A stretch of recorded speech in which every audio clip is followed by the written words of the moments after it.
ស្គាល់អ៊ីរ៉ង់ច្បាស់ហើយឬនៅយន្តហោះចាក់ប្រេងលើអាកាសរបស់សហរដ្ឋអាមេរិកមួយគ្រឿងគឺ Mark KC-135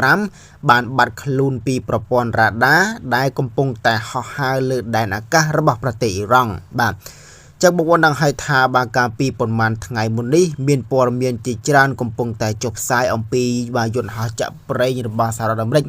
ដែលបានហោះចូលដែនអាកាសរបស់ប្រទេសអ៊ីរ៉ង់បាទហើយយន្តហោះនោះដែរបាទកំពុងតែហោះហើរសុកក៏បានបាត់ពីប្រព័ន្ធរ៉ាដាបាទគឺចាប់សញ្ញាលេខបានទៀតហើយបងប្អូនទាំងអស់គ្នាបាទហើយនៅក្នុងនោះបាទ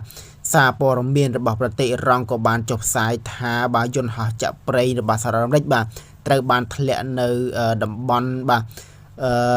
ទីដែនអាកាសរបស់ប្រទេសអ៊ីរ៉ង់ផងដែរបងប្អូនទាំងអស់គ្នាបាទអញ្ចឹងទេយន្តហោះប្រភេទនេះយើងមិនដឹងថាអ៊ីរ៉ង់បាញ់ទម្លាក់ឬក៏វាធ្លាក់ដល់ខ្លួនឯងនោះទេបងប្អូនទាំងអស់គ្នាបាទអញ្ចឹងទេយន្តហោះអាមេរិកកុំចេះតែហោះចូលដែនអាកាសរបស់ប្រទេសអ៊ីរ៉ង់បាទសេរីពេកបាទដោយសារតែប្រទេសអ៊ីរ៉ង់ក៏មានប្រព័ន្ធការពារដែនអាកាសទំនើបមួយចំនួនដែលអាចចាប់បាទ